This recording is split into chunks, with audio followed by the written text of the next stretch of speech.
Yo, what's up? What's up? What's up? Welcome to episode 35 of the Peon podcast. Today on the podcast we have Lucian Prellwitz. Shout out Steve, my good buddy and co-chef, for hooking this up. Lucian is an old chef of Steve's and a friend of Steve's. He's been working in fine dining for a long time, so can't wait for you to hear that. This episode is crazy. This episode's like your grandma giving you a hug.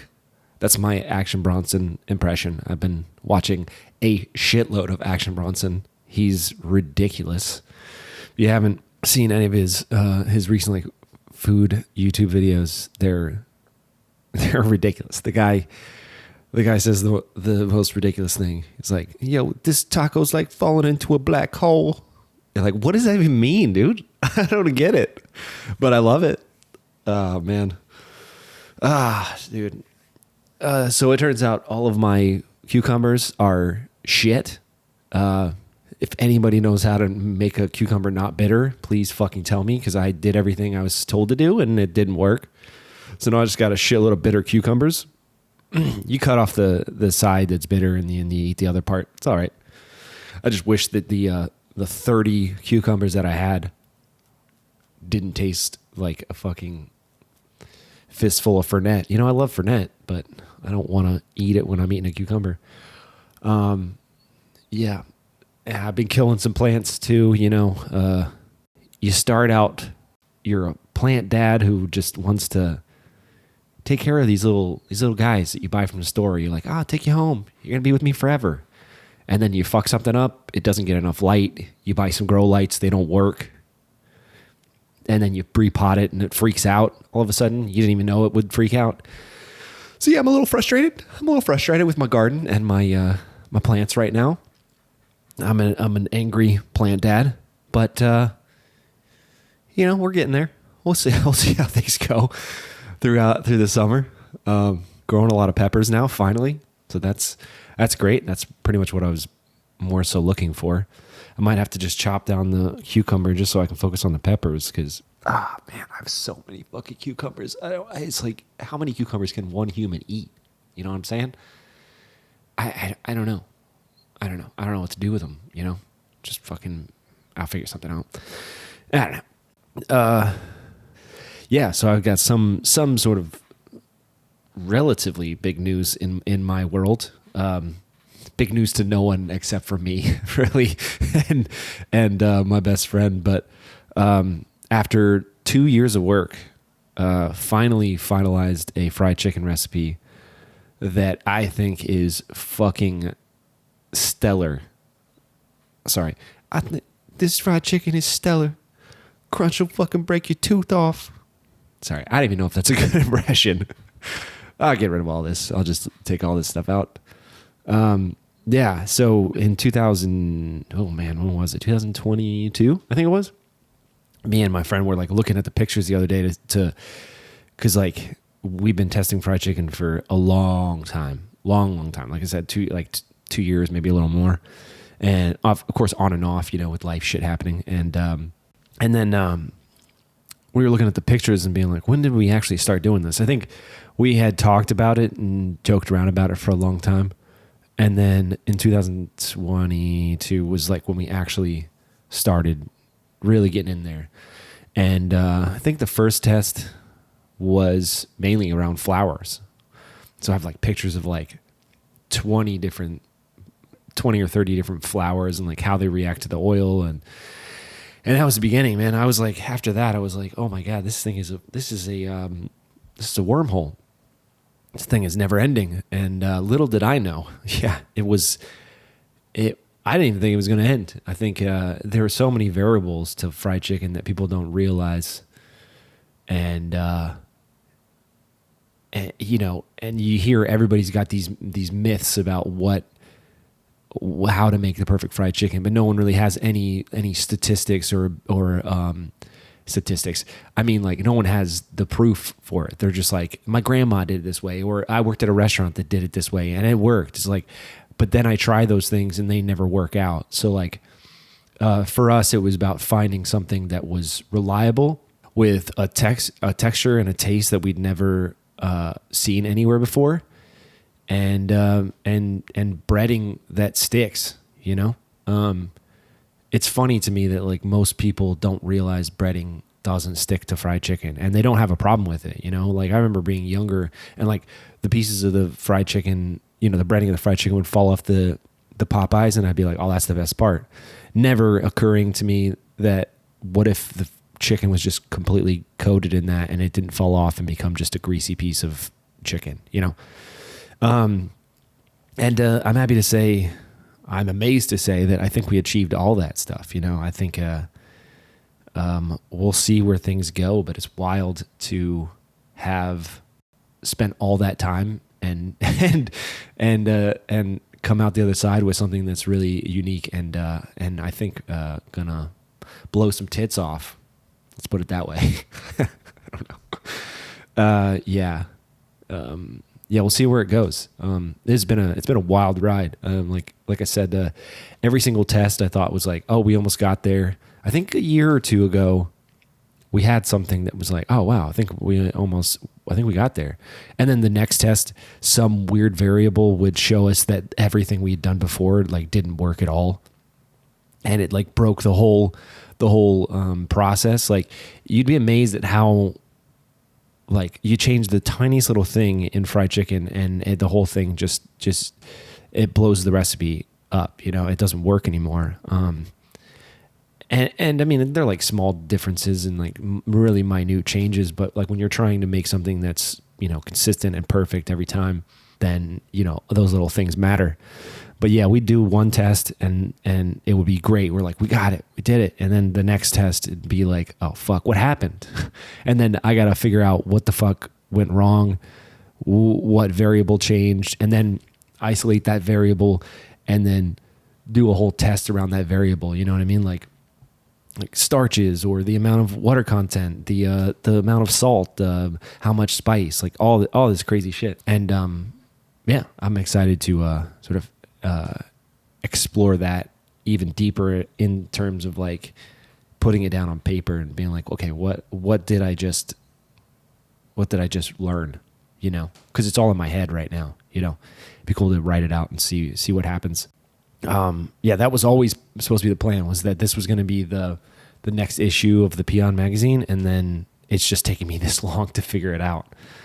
So, yeah, we'll see where that goes. It'd be cool to put something out. But like I said, I don't know. I don't have anything on paper. All I have is just tons and tons of pictures and knowledge. That's what I got. Anyway, let's get to the episode. Like I said, this podcast is with Lucian. Shout out my buddy Steve for making this happen. And yeah, follow me on Instagram, like and share all that stuff. That stuff really, really helps. Downloading the episodes really helps. Yeah, buy some shit if you want. Donate.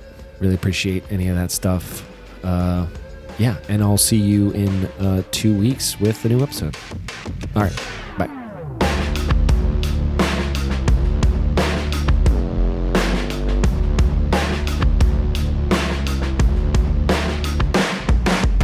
Thanks for taking the time. I appreciate it, man. Yeah, sure thing. Yeah, how did you meet Steve? I can't remember exactly what he said. We worked at Beast together. Okay, that was Portland, in Portland, right? Yeah, in Portland. So Nice. I left there to open another restaurant in town in Portland, and he came on while I was gone. But I like a year and a half later, I went back for a little while, and he was around for a little while. Then, just a good guy, a good cook, and then he left to do something else, and then eventually he worked with me at another place in Portland called The Mool, where I was a chef. And then I took a month off when I had my kid, and he actually filled in for that chunk of time. Oh, nice. Okay. Yeah. Okay. Cool. Yeah. So are you in Portland right now or? No. So we left a year ago. Okay. And we're back. We're in my hometown, in Northwest Indiana, like 10 miles off the South Shore of Lake Michigan, just kind of 45 minutes outside of Chicago. Oh, okay. Yeah. Like, Yeah. I know you're talking about. Yeah, I used to Yeah. live in Traverse City, and I sort of would drive that sort of loop Yep. around. Right? It's like Chicago's so big, it like almost like It curls almost around. comes into Yeah, that. Yeah, totally. Yeah. yeah. It's a little town called LaPorte, which you may have seen the Mhm. sign for driving on the freeway there, but yeah. Probably, yeah. There's so many towns and little like prefectures Oh, there. yeah. It's wild. Yeah. Really, it's cool. So, Like, yeah. why did you end up moving back? Was that because you had kids and you wanted to Yeah. get So out of the my wife and I, city? he's 2.5, and both of my Mhm. parents are still around, and they're here in Oh, the okay. area. So we thought it was a good idea to come back this way. And Portland for us, it was kind of, I don't know, I'd kind of done what I wanted to do, and met a Mhm. lot of the goals other than opening something that would have been our own Yeah. restaurant wise in town. But, it was time to do the life thing for a little bit there. Yeah. Which is something that many cooks don't really do until later in life, which is which is kind of of yeah. I mean, I'm everybody does 40 that. years old at this point, and it's yeah. I feel like I'm just now settling down, and I'm 37. So, yep. Trying to build some sort of an existence in one place. Yeah, exactly. Yeah. So, did you start out in Portland, or did you start in your hometown? No, so we had a fairly like food enthusiastic family. I want to call it. Like my dad's from kind of a larger family, and so you big family gatherings around food all the time, and so that was what I think spurred the interest, at least. Was he a cook or a chef? We have no cooks. He just a home cook. Even worked in a restaurant. Okay. In my family, other all right. Me. Like, I mean, there may be the occasional server here and there, or maybe somebody bartended for a summer or something. But okay, it's just me. And I went to college to be a classical musician, like a classically trained trumpet player. Man, this is a theme in the last few podcasts I did. I like people in fine dining for some reason. Yeah, they start out in like music school. This is a thing I didn't know, a trend I had no idea about. Right. Why? Yeah, I don't know. What about classical music that sort of connected with you? It's I think a lot of it is kind of the obsession with detail and kind of some traditional aspects. Yes. Especially with classical, as relates to classical music and food. Mm-hmm. At least the way I think about it is like, I think the traditions are more interesting, and finding out where things came from are more interesting to me than like pushing for what may be new. Yeah. If that makes sense. Was that sort of your focus, like working in, like, I don't know too much about the restaurants that you and Steve worked in, but were they more like classical French, focusing on like historical dishes? No, not really. Just kind of, I would say that the restaurant, the closest to that, kind of what I was talking about there's a spot in Portland called Ned Ludd. It's open for, I think 13 years or something like that. And I was there for almost four years as the chef and chef de cuisine. And, it was a restaurant that existed with just a wood-fired oven.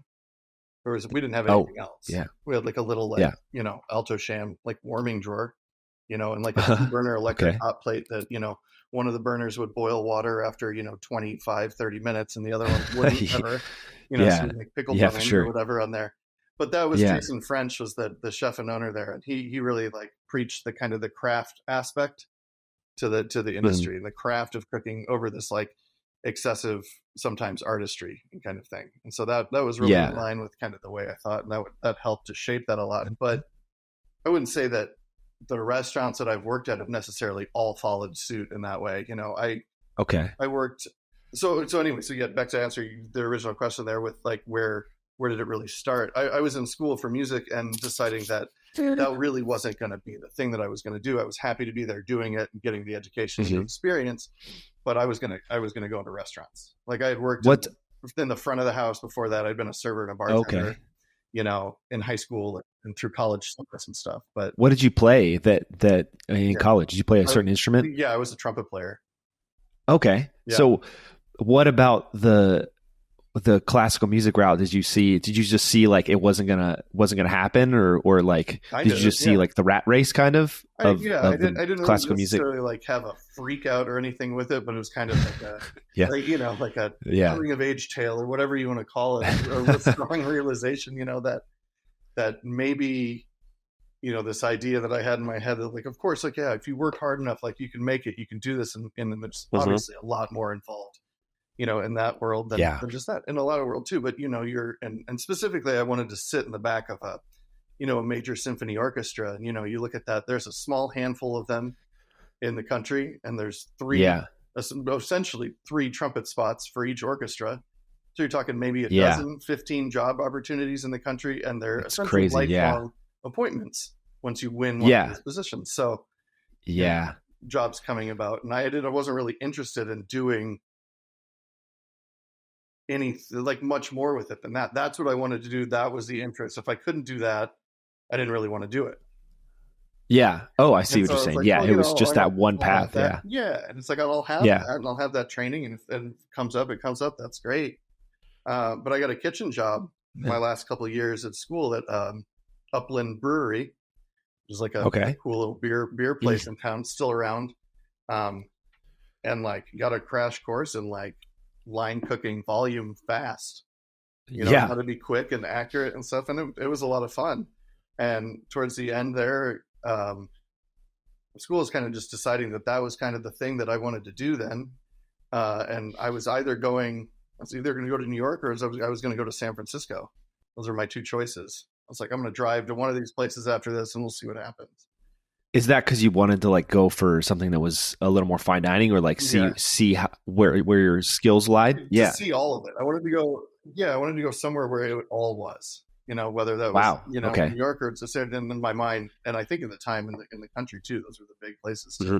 This was 2000, 2005, 2006. Yeah, I left a week after school finished up and just drove with no real plan. Wow, dude, that's that's amazing. But what was it about kitchens that you were like, okay, if I can't be in a symphony, I'll be in a kitchen? That's a huge switch. Totally.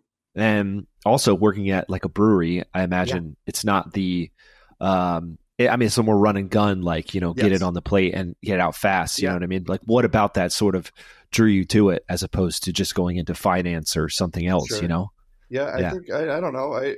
An overactive brain, an obsessive brain. There was so much information that I could figure out essentially on my own or by doing. Yeah, in for a sure. kitchen that was really appealing after going through, 4 years of school for something and being really involved in it. And I was like, well, I can, obviously search out places and people to learn from, but there's so much of this that I can just figure out and research on my own. I remember sitting in the libraries in San Francisco when I first got there, and this was, the internet was around, of course, but it wasn't as prevalent as it is now. And you could find certain, cooking clips and that kind of stuff on YouTube, but it just kind of started and was a thing. And on most of my obsession, looking through cookbooks and stuff in the libraries, because I could just sit there for hours on my day off for free, and I didn't have any money, and so it was an easy way to get that. But I think that I think the appeal that I could pull the information out, as much as I wanted myself, was really great for sure. And obviously, and then it was an energy thing, having that, pressure, or whatever you might want to call it, in a kitchen or in a restaurant, there's something about it where that's all you can kind of think about, and that solitary focus is really appealing. Oh yeah, for sure. Yeah, that was something I realized later, but just being in that one thing is incredible. You're just focused, and as somebody who's myself, I deal with depression and some anxiety and stuff, especially when I was younger, super anxious. But when I was in a kitchen and I was focused on this one task and this, prep and then work and then clean, and it was, it felt so much more regimented, and it got me outside of my head. But I did the same thing as you, in 2005, 6, 7, somewhere in there, I found cookbooks, and I would just read cookbooks all day on my day off. And I was and it never felt like a possibility until a little bit later. But I did the same thing. It felt like there was limitless possibility. You could just learn everything. And it just was do you remember what books you were reading?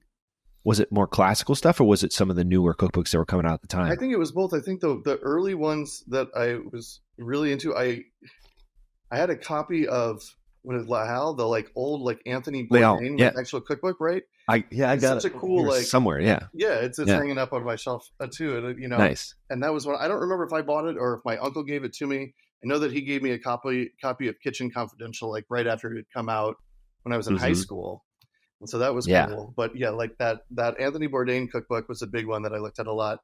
The all the Chez Panisse books, especially going out once I got out, west, it was just like, oh right, like that's here, that's the thing, like that the Zuni Cafe book.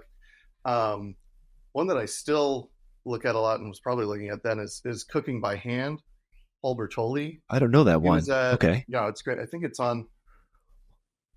Looking at my shelf, I'm trying to figure out where it is, but there's a few of them around the house. But I recognize that name. Yeah. He had Oliveto in Oakland for a while. He's got Framani, the like salumi company, and he was that's how I know the name forever too. Like I didn't know that. Like the Chez Panisse Cooking, that specific book he co-authored that one too. He has one of his own called Cooking by Hand, which just is a really interesting thing, and it appealed to that kind of sense of tradition and those kind of things, and the like making it work spirit that I really liked. I think there's a section in the book that says the line that I always think about. It's like extending the natural juices of a roast.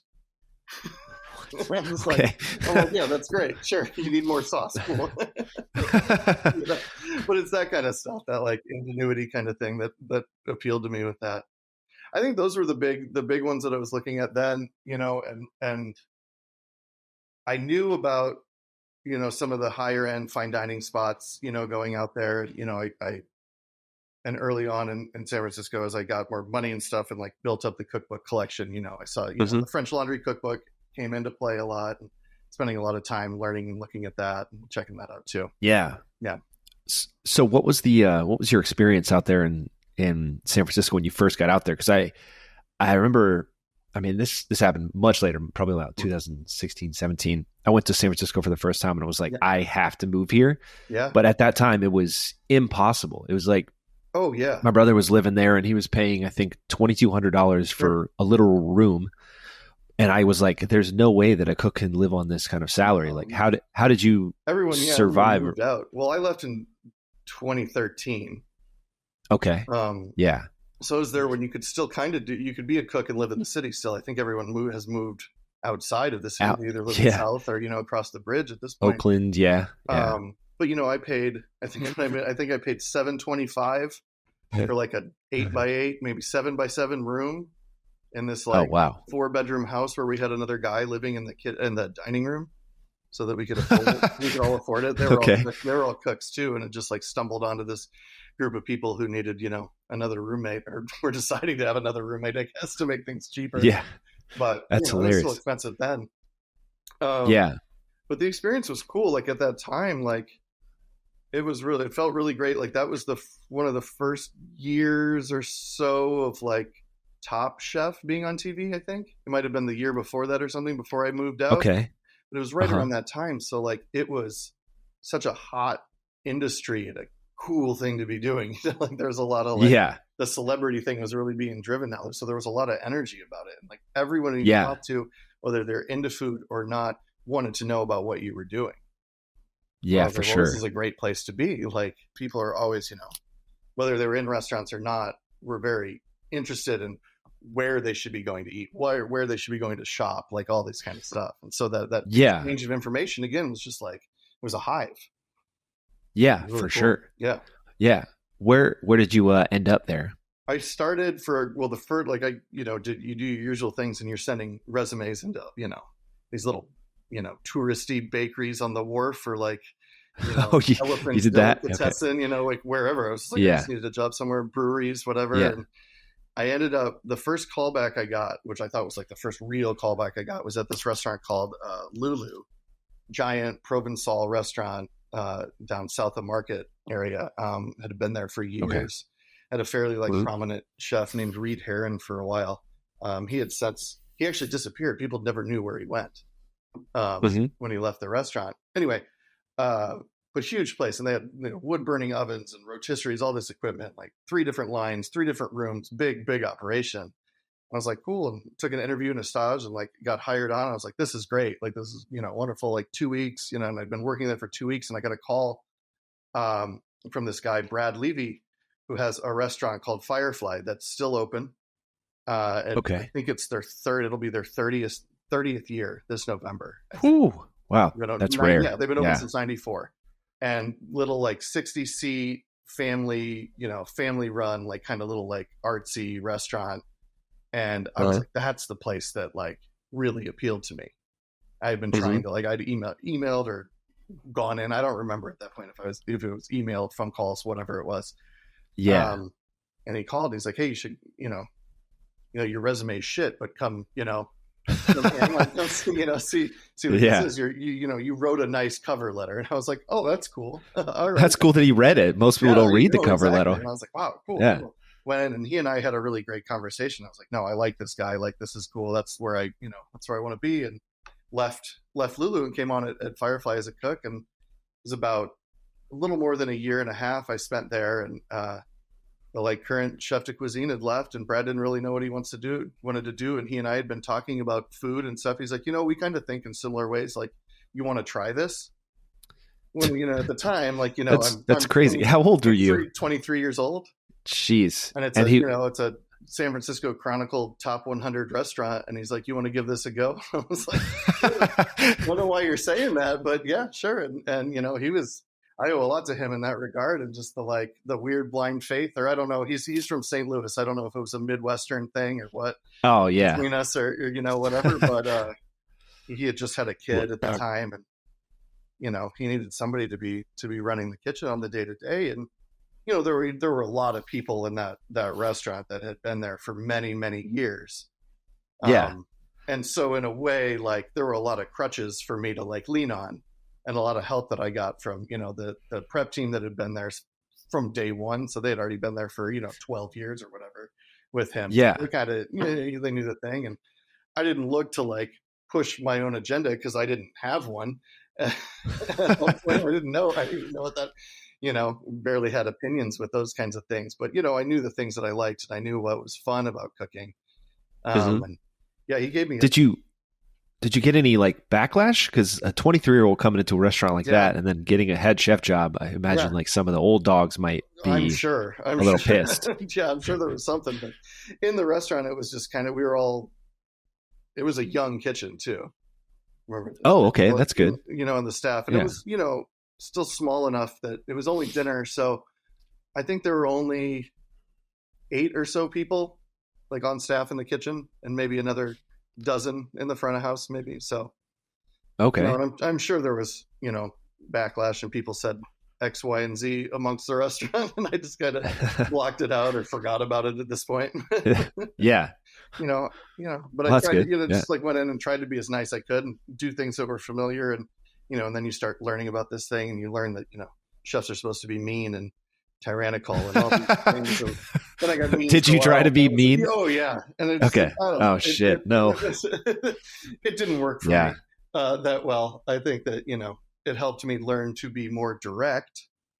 And then that's true. And then you can go through that, and then ebb and flow in and out of the mean thing for a few years, and then kind of settle down into the education based management is what makes more sense to me. But yeah, for sure. That takes some time to learn and stuff, right? Yeah.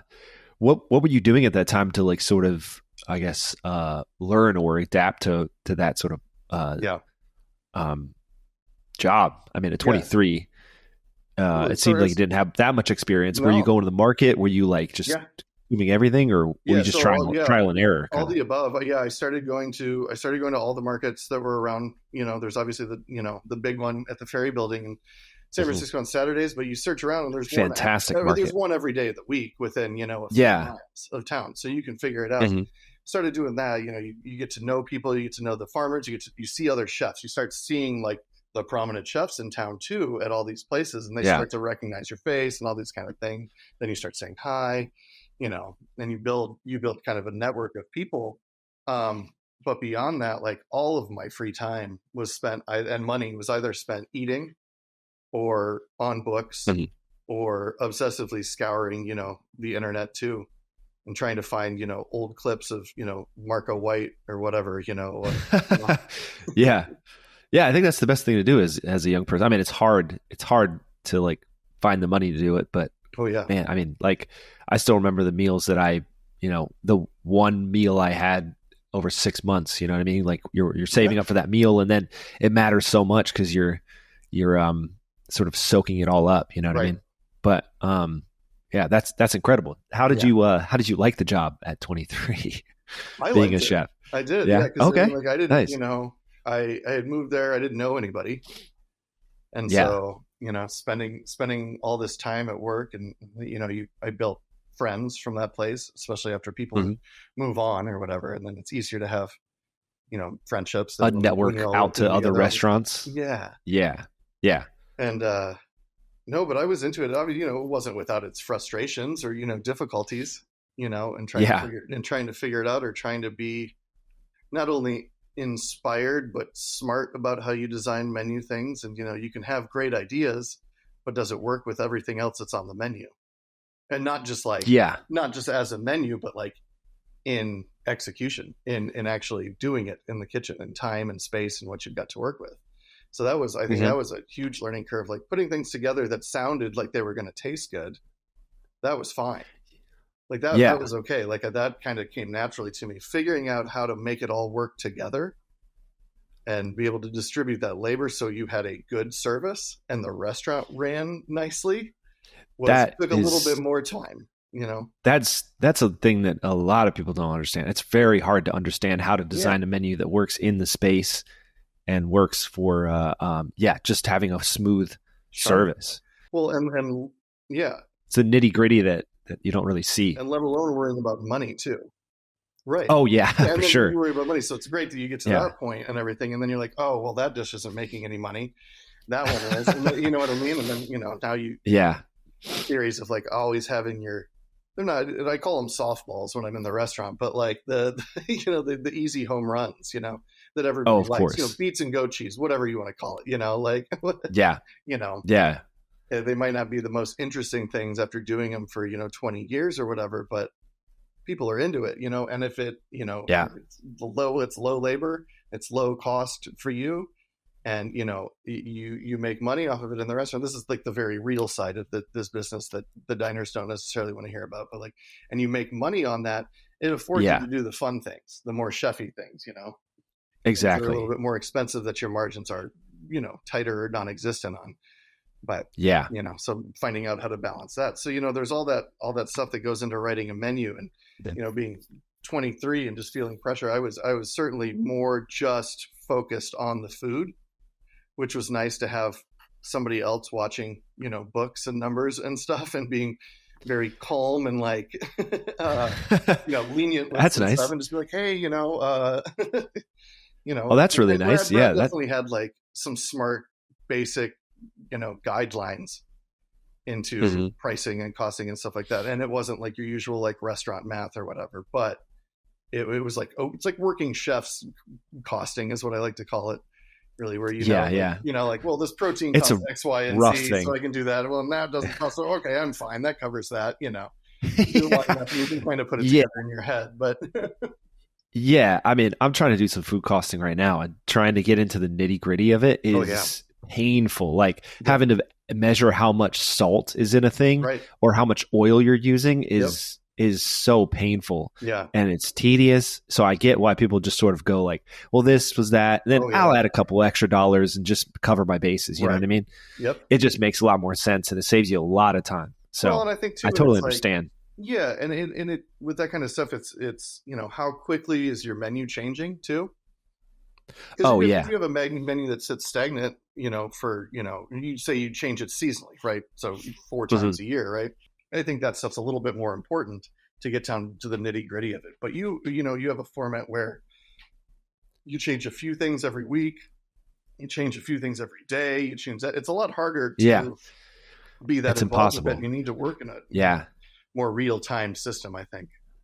Exactly. Yeah. So how long did you end up staying there? Let's see.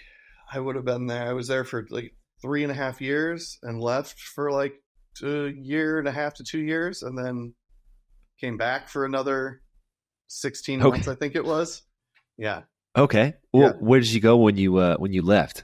Well, the first part of it, I specifically left because I got a job at the French Laundry. And, no way. Yeah. So it had Wow. been something. Did you stage for that, or did you just? Oh, wow. Okay. So it'd been something that I'd wanted to do for a long time, and it was like super interesting, and I had held this thing on this incredible pedestal, right? Like this is just the epitome of food, and you read everything about how Keller organizes the kitchen and his obsessiveness and how he works, all these things, and it sounded so beautiful and great, and it was truthfully, I went in and I just happened to see a job posting, and I was like, wow, that's okay, cool. Put my resume in. I was like, oh, they're not going to call, like whatever. Like I've got one essential like big city restaurant job, and now it's a good one. It's a good one. Yeah. But like we'll see. And Tim Hollingsworth, who had just taken over as being the chef de cuisine after Corey Lee left, called me a couple days later, and I was like, oh, that's weird. Looking at my phone, it's a 707 number. Like, I don't know what this is. Oh, wow. Okay.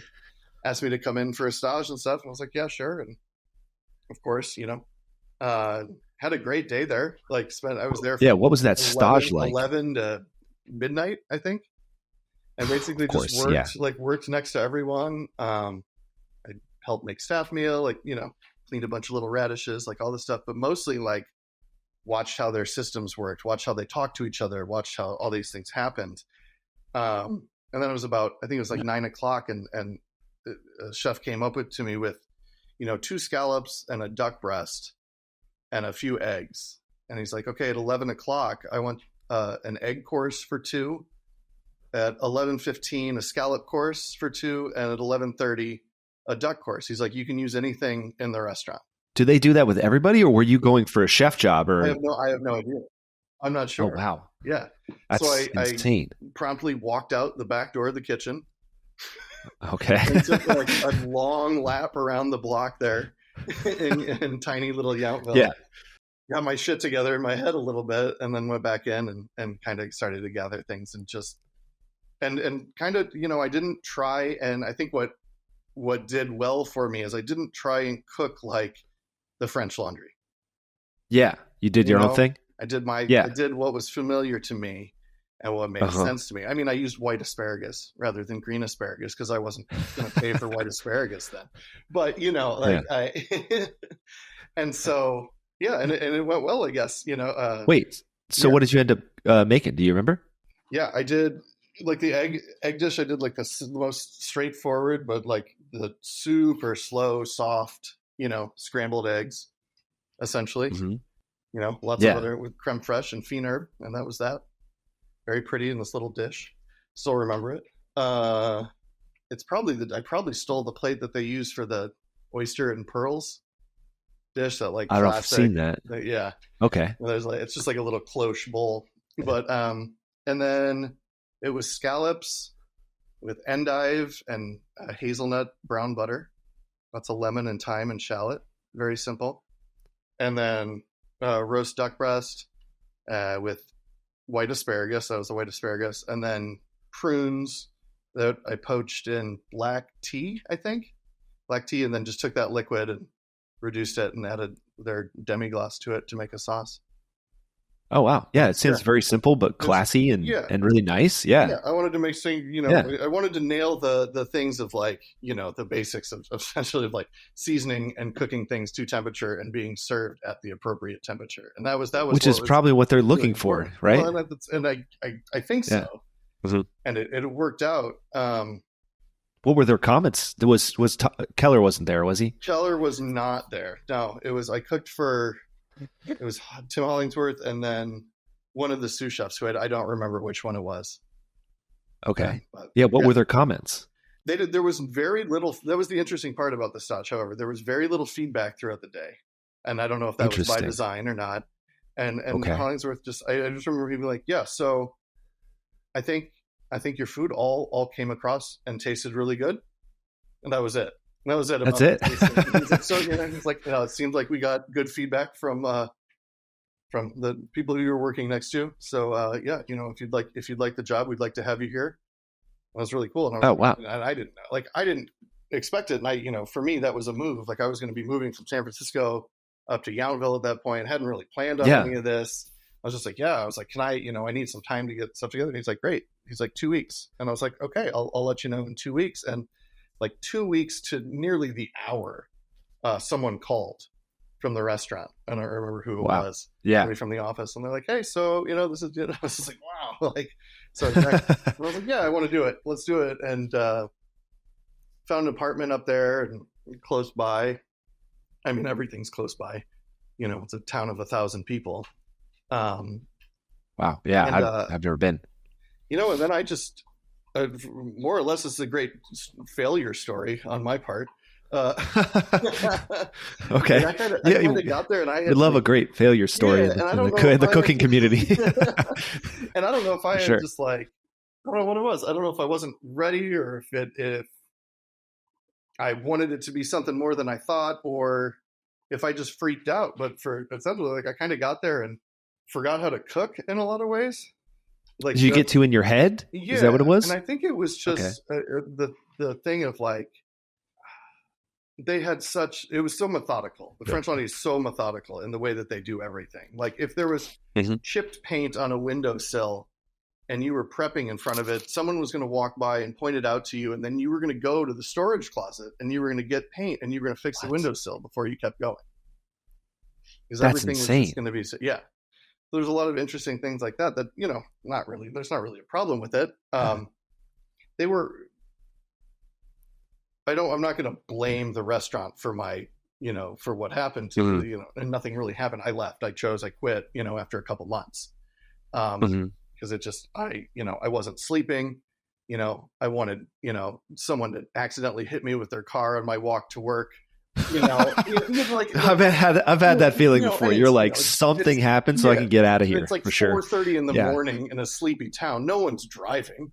Like, it's like, can I just roll my ankle on this rock or whatever, But I found myself doing that, and like they were going through a transitional time too, where a lot of their management was moving around.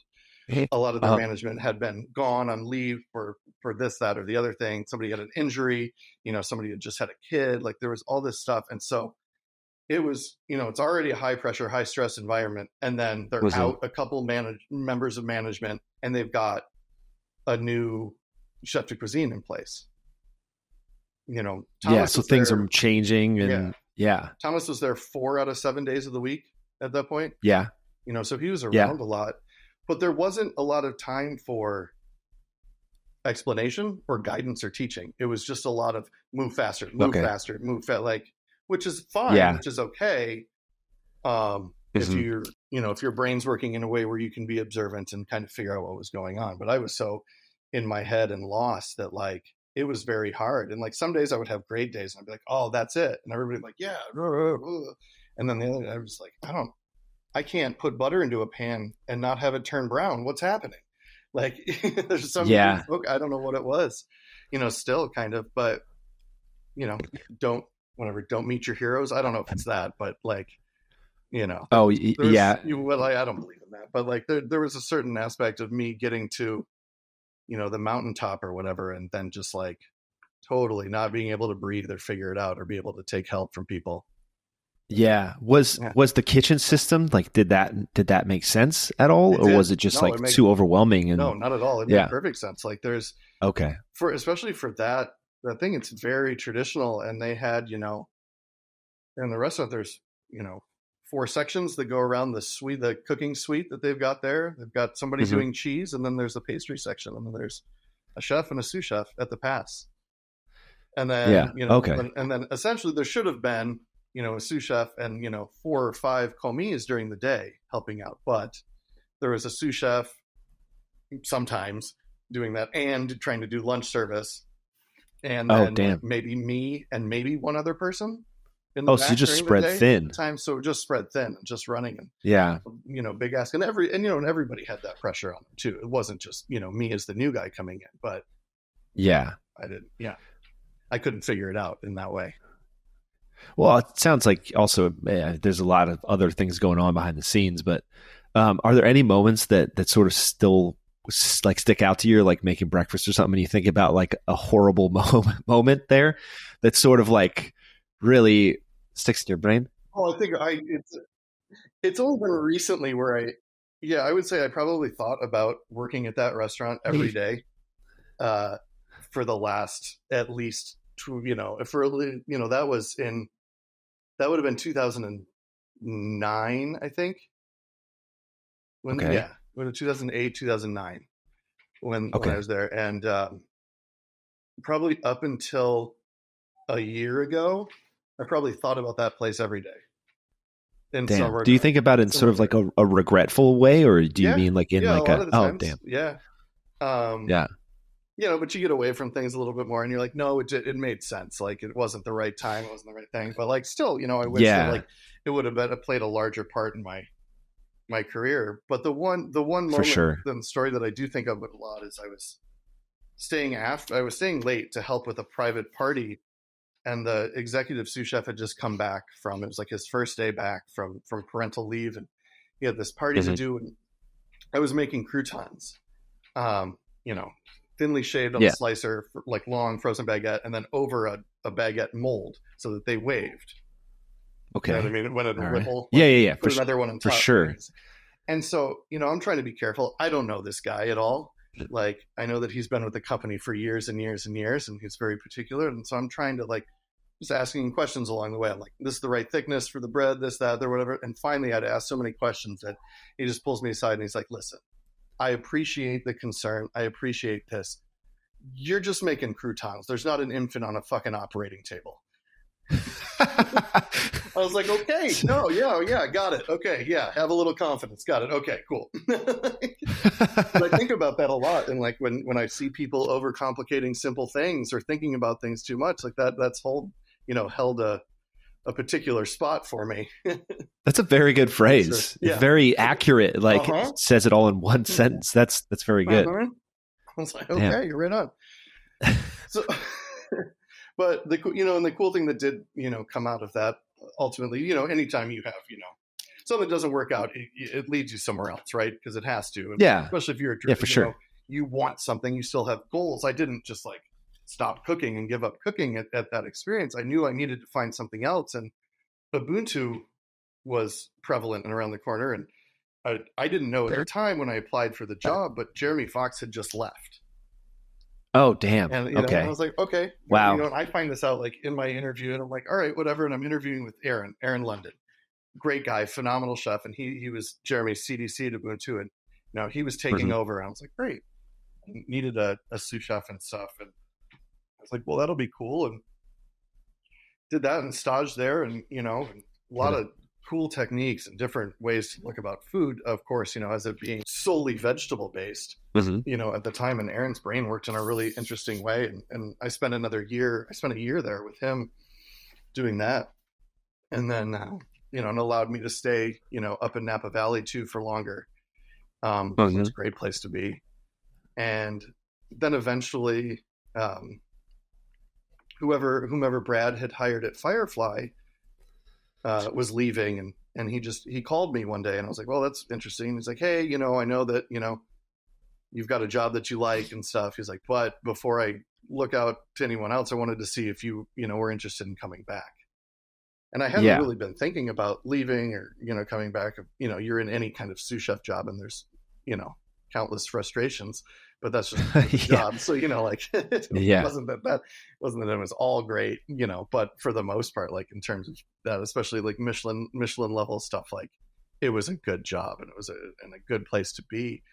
And, but Brad had, he had given me so much early on in my career that I was just like, wow, if he's, asking me to come back and stuff, like that could be, it could be really nice for him, and it would be really nice for me too. And I've got a different perspective on how things work. So I went back, after being gone for a year, I think it was a year and a half.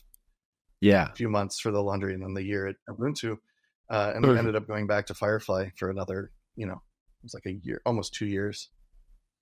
After that, a little bit more perspective and a little bit more, Did you feel that the job had changed at that point, or like at least your food had changed? My food had, yeah. I think it could still be fit into the restaurant, and what Brad liked and what he, wanted for his restaurant. But it was definitely more, I think it was more defined and more fussy.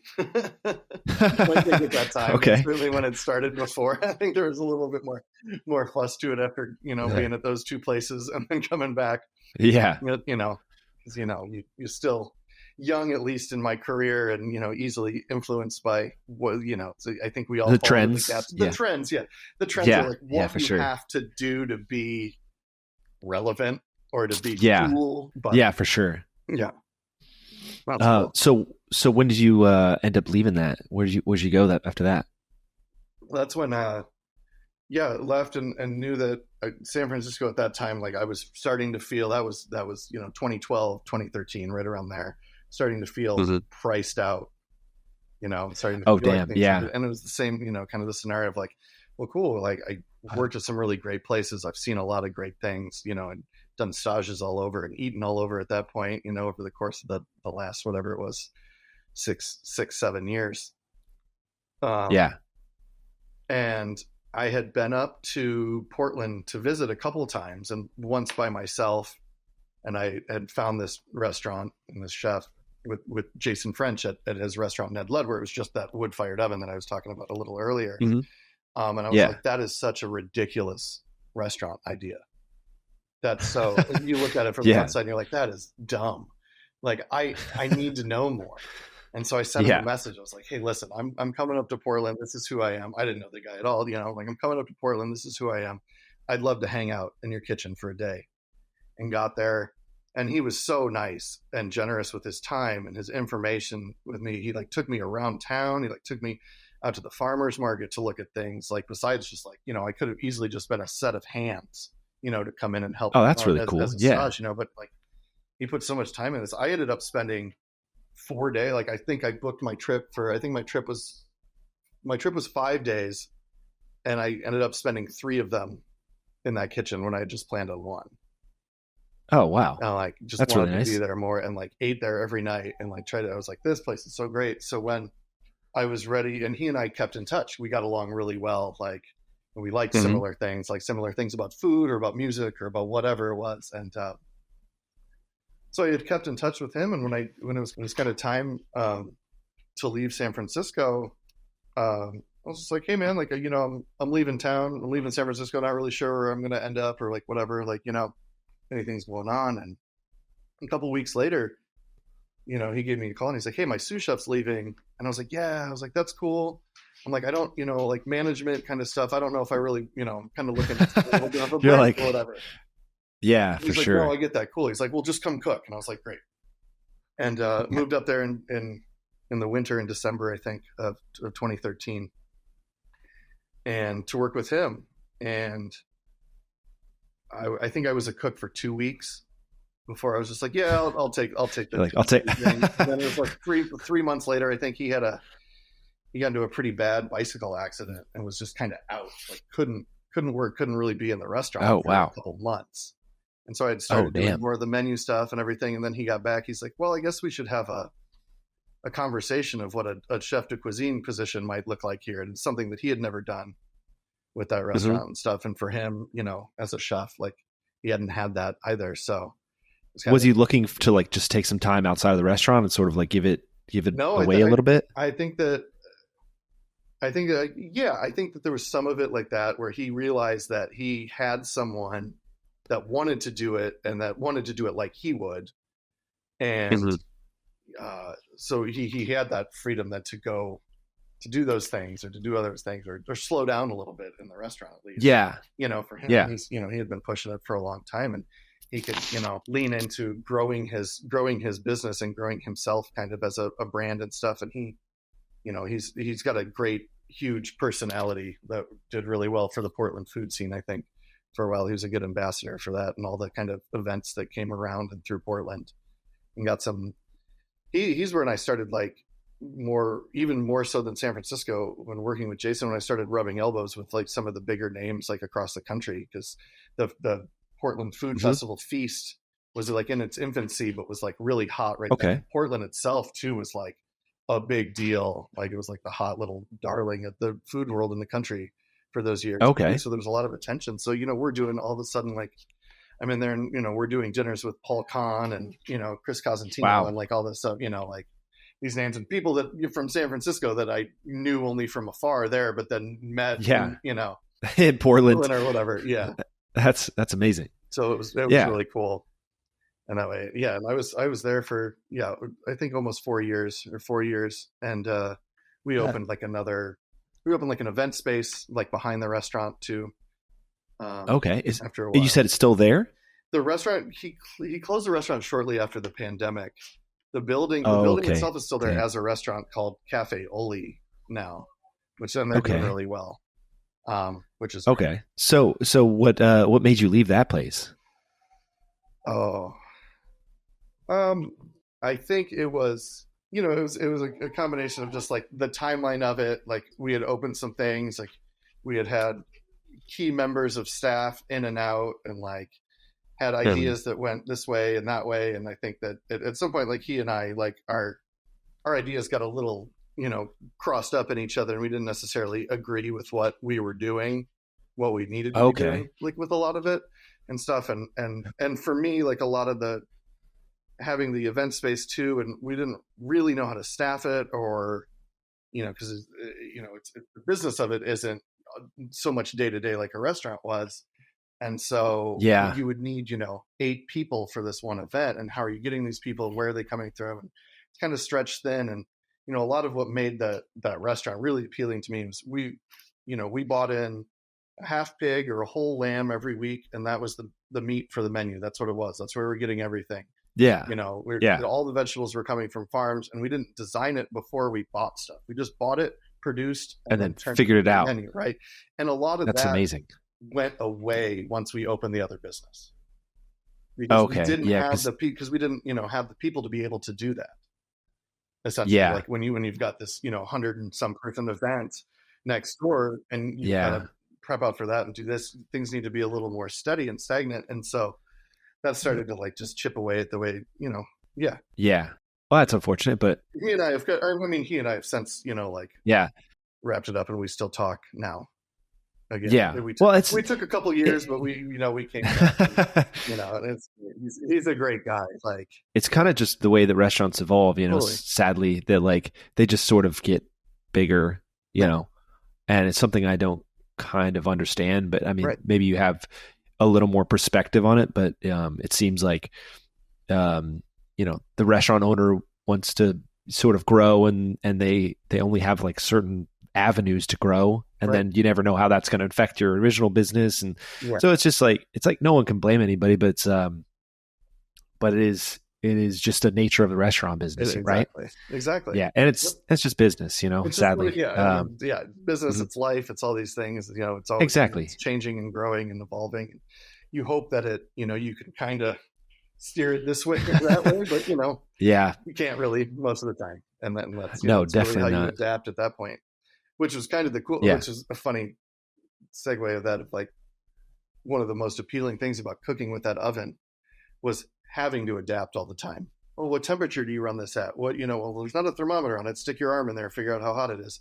How long is that going to take to cook in there?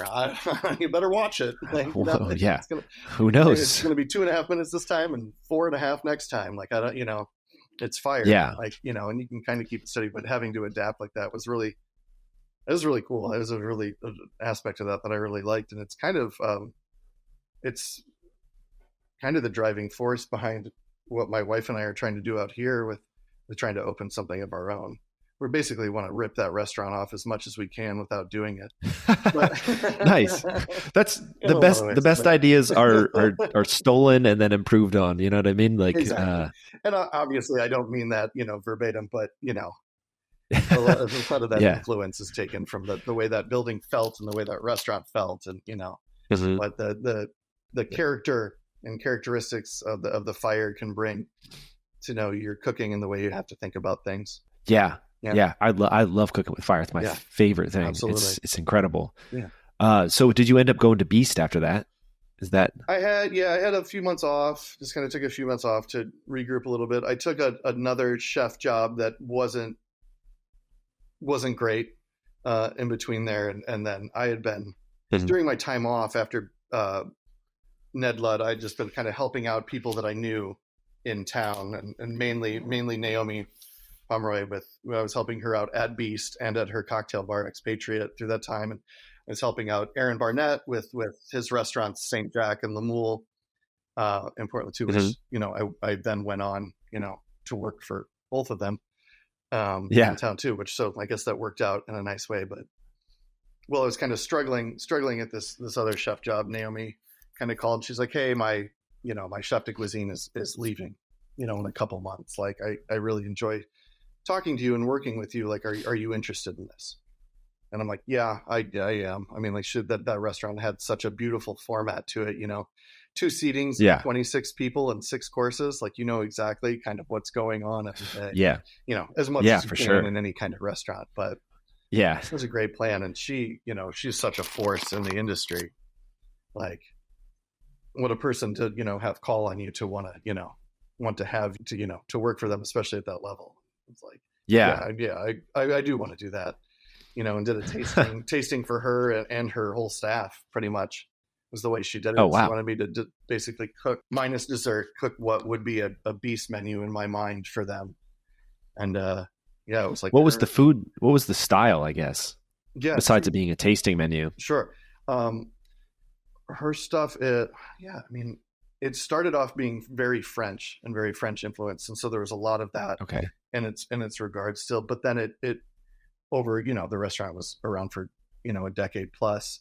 So, it ebbs and flows. It's got to evolve. There were a lot of Italian influences, and there's a pasta course on the menu. Like, especially when I was there, like, I really wanted to do that. And Jake Stevens, who's got a great restaurant out in Portland, Maine, actually, was the one who kind of pushed to have pasta on the Beast menu with Naomi. And then I kept that going. And I was like, yeah, that's a cool thing. But, she would get really into, this area, whether it was Japan or Portugal or whatever. And she's like, hey, like, these would be that's cool things to look at. And she wasn't bringing me dishes that she wanted me to do, but it was more just ideas. She led with ideas, she led with ideas, and she led with like the most ridiculously accurate palate I think I've ever encountered.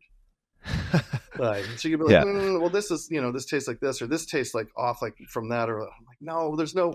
You go back and taste and start thinking, you're like, oh shit! Like every time she's right. That's amazing. Yeah, she was great. She was great to work for. We traveled a lot, did a lot of, guest dinners, had a lot of people into the restaurant, and like really fortunate for all that experience. Yeah. Yeah. And then the pandemic. Yes. Damn. What did you guys end up doing with that? Did you try to do to-goes and stuff, or did you kind of just? Well, that was the original thought.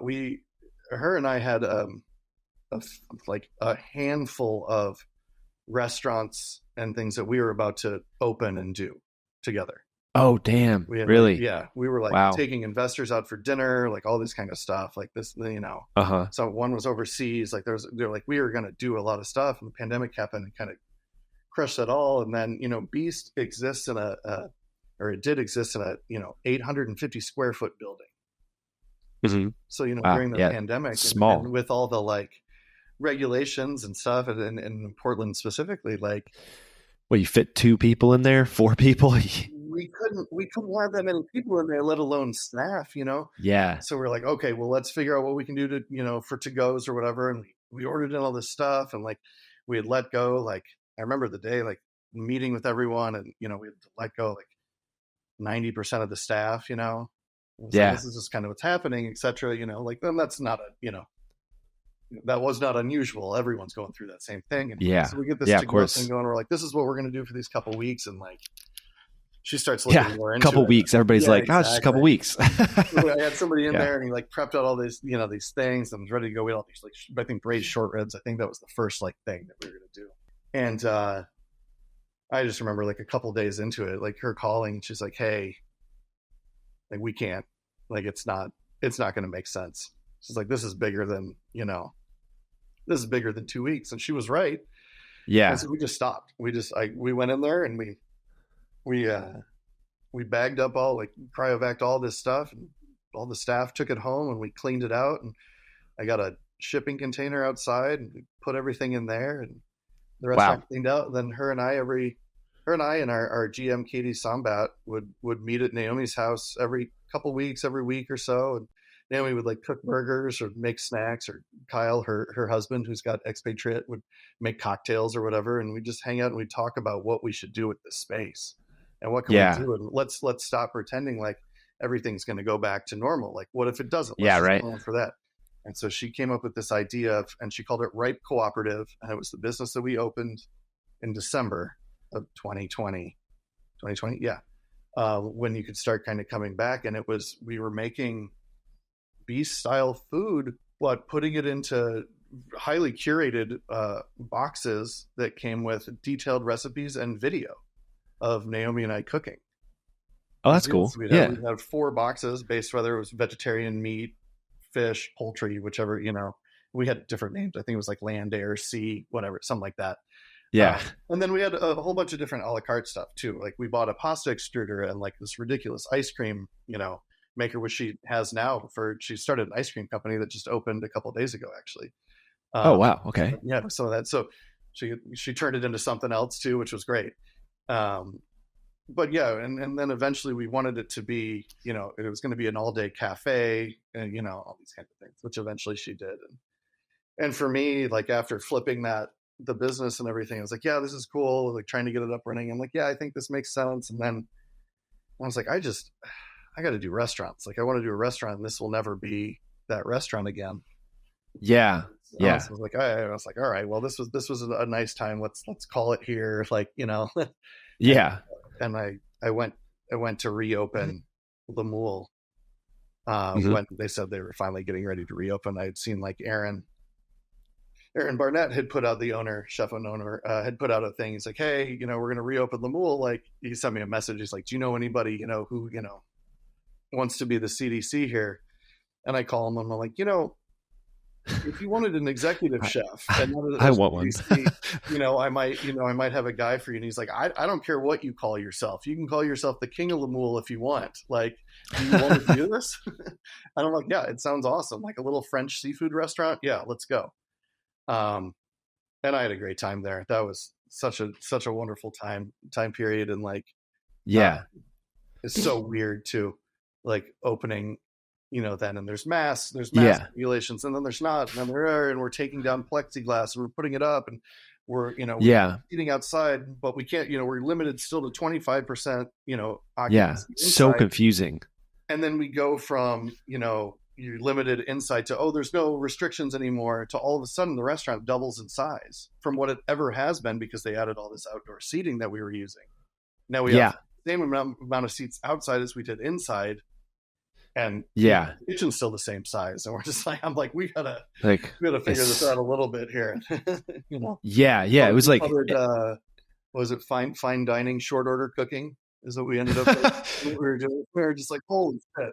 Like that's exactly what it is. Yeah. There was it was like almost like every couple months you'd have a meeting and it'd be like, okay, now we're doing this. We stopped doing to-goes. No, we're bringing the to-goes back. Now we're doing this. Like, seating's outside. Like, it was so confusing. I was working at a fine dining restaurant when all that stuff was happening, and it felt like short order cooking. I'd never done short order cooking before, but it felt like I needed 10 arms to do what I was doing. It's like you're doing a tasting menu, but also doing like to-goes that had to be regimented, and like and then they expanded the seating, so that got even more chaotic because it's like you're suddenly not cooking 12 to 30 tastings a night plus to-goes. It's like 40, 80 plus to-goes. It's like, it was nuts. It was absolutely nuts. It's the craziest time I've ever been in a kitchen. It was insanity. Same. How did you guys adapt to that? Do you just go with the flow and just figure it out? Because you were... wow. Just all of a sudden they say like, you can have outdoor seating. You're like, okay, let's put some tables outside. Cool. And they had done that, and they had tried to be open during that summer, I think. And then we're just like, we can't do it. Let's just take a pause. We're going to close the restaurant. We reopened. It must have been, I want to say was it April or May, June, maybe somewhere like 2021, spring of 2021. Yeah. And I'm like, okay, cool. And it was like, we didn't really promote it. We didn't really do anything. I was like, this is great. Like, and it was this like beloved neighborhood restaurant that had a good following. And we're just like, all right, cool. And talking to the GM that we had, Tom, and I was just like, what are we thinking? He's like, we'll probably do like 60 or 70 people a night. He's like, yeah, that makes sense. I thought that seems like a good guess. And I was like, okay, cool. I don't think we did under 120 a night for like the first 3 months that we were back reopened. That's crazy. We're, Yeah. People are so hungry to get out and eat. It's like, everyone wanted to get out, and we had all the space outside, and like, yeah. Which was good. Good. That's nuts. But you said something interesting before that, which is that you said you wanted to be in a restaurant. So you find yourself, you just want to be in a restaurant. You want to own a restaurant. You want to be, so you can't see yourself like doing like cooking classes or anything like that. I mean, I can, like, it's stuff I've done and I like. Yeah. That. But you said like you need to be part of a restaurant, then yeah. Okay. Or if it's something that I'm doing in addition to this, Yeah. Okay. And like I mess around with different ideas, especially in moving recently, like different ideas of like, oh, should we just get like, should we get a wood fired oven and put it on the trailer on the back of my truck and like go to X, Y, and Z, or do this or do caterings or do whatever. And like, it seems fun, like in theory, until for me, at least, until I start thinking about it. I'm like, no, so much of the appeal is like building the place, like building the energy of this place and putting it into it, and like having that be an aspect of what the experience is, and then creating the experience. Because like I love from that, the space, like tripod analogy of a restaurant being food and ambiance and service, and one of those legs can't really be shorter than the other one, or else it's going to fall over. For sure. So any of these ideas that I keep coming up with, where I'm like, oh, well, I'll just, I'll go out to farmers markets and do stuff like that. I'm like, yeah, that seems like a cool supplemental thing to do when I have a restaurant. Or like, and I'm like, I don't know if that's necessarily the kind of sacrifice that I want to make to build something. I don't know. Maybe I'm wrong in that way, but at least that's what makes sense to me. When so did you move back home with the intention of opening a restaurant, or is that something you've come up to? Yes. No, we moved here. My wife's been in restaurants, for the past 15 years too, and then we've worked at a lot of the same places together, so we know that we work together well. She's a great cook and chef and stuff too, and so we're trying to figure out how to do that around here and somewhere, and we're trying to pick it out whether it's my actual hometown here, or if it's somewhere along the Lake Michigan shore as you go up into Michigan. There's a lot of cute, quaint towns, but a lot of them, of cool towns, very, very seasonally and stuff like that. But people want good food wherever you are. I feel like wherever it may be. Michiganers or whatever they call them, like they really appreciate like really, really good food. They come out for it. I mean, when I was living in Michigan for a little bit of time, like all the restaurants up there are really good. Like there's a lot of people who care a lot about the restaurants that they own or that they patronize. Like people really, really give a shit about restaurants up there. Yeah. Yeah. So it's a good place to start a restaurant. That's cool. Yeah, exactly. Yeah. And the produce is underrated, I think. I think so too. Like, a lot of the Midwestern stuff, like as long as you find it, as long as like no one's knocking down your door, Exactly. Portland or Northern California, like, there's the accessibility is a little bit easier, but products have been great, learning about, new farms, or new to me farms and stuff that are in the area or whatever, going around to markets or seeing things, it's been cool. And, now it's that, the ever famous game of like, well, we've got, the knowledge and the information and definitely have the grit to make something work. Now we need the money. I was going to ask. So what's the next step? I guess are you guys looking for money right now, or do you have a space, or are you looking for spaces? What does that sort of look like? No, we've got a loose plan that's tight enough that it can be kind of adapted to whatever space we find to tweak the idea a little bit to be appealing to people who do have money. That's the kind of thing right now. And then trying to get out there and do some cooking in the area. I'm working part-time at this really great restaurant actually in Benton Harbor, Michigan, called Houndstooth, and those guys are really, really helpful and kind people into kind of connecting me with some of the food people around town or around the area, in Southwest Michigan and Northwest Indiana. But a lot of this time so far that we've been back has been spent trying to figure out what that move is. How do you, get the access to people who have money who want to spend it, on some kind of investment, especially one that's a restaurant, And then how do you get kind of your name out in a sense of like, oh no, well, we would also want to go to that restaurant, Yeah. So for sure. I'm lucky. I've got a couple friends, from high school and before that are still in the area and have done some good things around town. And one of my friends has a lovely house, and he's hosting a fundraiser for the LaPorte County Symphony Orchestra, actually. So back to this music thing. And he's like, hey, do you want to be a part of this? I was like, well, what do you mean? He's like, well, a lot of these have like food or like drink and stuff. And so we put together this thing and like sold out this fundraiser in August. And that's really going to be the first time that people get some access to kind of the food that I'm looking to cook and kind of cook in this area. That's great. Well, it's a fundraiser for, a great organization. Like I'm hoping that it can be a little bit of a springboard here for me to get to do some other private parties for people and just to keep kind of doing that thing. And that's kind of the move now. And, I'm looking at kind of businesses around town too, and seeing if any of them are, like little bakery or something might be open, or not. Sorry, they're closed. Not, space is open. So you can do a little pop up. Like a little pop up for the summer or for, July through September or something like that, on Friday and Saturday or something like that. But a lot of it's figuring out schedules and, navigating the fun world of, having a toddler involved with it too. Has having a kid really affected your cooking life at all? Totally. Yeah. I think that I'm so much, I think it's the classic thing. I'm a lot more calm with approach to like cooking now and almost like that's interesting. More defined in like what it is I like and feel good doing and being okay with that, being okay and wanting to do what I want to do and not having to feel like I have to be everything to everybody in the food. That's interesting. Like, and I don't know why that happened at that same time or whatever, but it did, and he's been so great.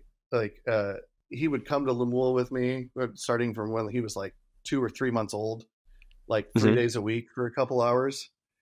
Oh, nice. Hang out in the restaurant. There's photos of him with like my sous chef and stuff, and he's sitting on the pass in like a bus tub, hanging out with a wooden spoon or whatever. Like, you're raising the next generation of chefs. Exactly. Yeah, he's into it. It's fun. It's that makes that fun and stuff. And it for me, it's also just been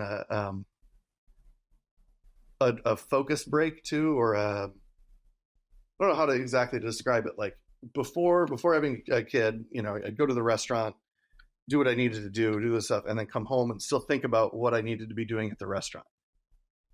Yeah. After I had a kid, I would come home and think about what I needed to be doing at home and in life. Yeah. So then I get to the separation restaurant about what I needed to be doing at the restaurant. And my productivity and I honestly think my management skills and everything have improved since then, because I stopped thinking about it all the time. That's interesting. Yeah. At this point in my career, like I know I talked about like the complete obsessive nature, early on in my career when I didn't have a choice or whatever, and that was cool then. But now like I'm a better chef, I'm a better cook, I'm a better manager when I don't think about it all the time, and when I can be hyper focused in the building. I think there's an interesting, I don't know, interview quote, whatever you want to say, with Gordon Ramsay, like from years ago when he was working for Mark up here at White, and talking about him. He was the last one to show up for his shift, and he was the first one to leave. And everybody's like, well, I don't understand. That doesn't seem like that would be the case. And in the interview, Mark was talking about how his ridiculous focus when he was there and his time in the building. He's like, it just like you didn't have to show up 2 hours early, or he didn't have to show up, 45 minutes early. He could walk in, and the second he got there, it was, and that was, I'm like, that's good. And I was like, that's really cool. Yeah. You're focused on what you're doing in that space as opposed to and you can, splitting your time. Yeah. And I was mentally, worried about it. I was worried about it when I first started noticing it happen, and thinking, I'm going to lose my edge or my inspiration, whatever it is. And that's well, how can I figure out what I want to do if I'm not always like looking, right? Yeah. But all of a sudden you're looking at the world and you're looking at everything else, and there's this, you get another perspective on just your surroundings or whatever, and that can be inspirational, whether it's actually directly inspirational or it just frees your brain up to have energy to do it later when you really need to. Yeah, for sure. It wouldn't be unusual for me to have an outline of a dish that we were going to do at Lemuel, the night before we were going to change it, and then finish it as I was driving into the restaurant in my head. Like, oh no, that's thinking about the whole time. Oh, there it is. Yeah. So, do you have dishes that you've already like planned out, or are you thinking of being a little more seasonal or like sort of in the moment with your first event? I think it's definitely more in the moment. Yeah, it's a lot of producing and stocking a larder, essentially, like to kind of boil it down. Oh, yeah. Right. Because 100%. then it's like, so, it's like the easiest thing. I'm like, well, cool. Well, so today, like, we're doing whatever, roasted lamb and like, burnt eggplant puree and marinated peppers. That's one thing. Sure. Cool. Great. And then the next day you're like, oh, well, we don't have enough of those peppers to do it anymore. So we're going to pull from, these pickled beans or whatever it is, so it still does the same thing, and having that evolutionary change like throughout the menu. That's more inspiring to me than being like, well, I'm going to do, this dish or that, Yeah. 100%. It's like building up that tool belt so that you just have the tools to sort of like use whenever you need them. You know what I mean? Yep. Yeah. All right. Well, I think we'll leave it right there, Lucian. Okay. I really appreciate it. Yeah. It's been great talking to you, but I have to get to work, sadly. So, All right. Thank you so much. You have a great day, and good luck with your event. I hope it goes really well. Yeah. Thanks for asking me to do this. This was fun. Yeah, no problem. Yeah. Thank you. It was a lot of fun.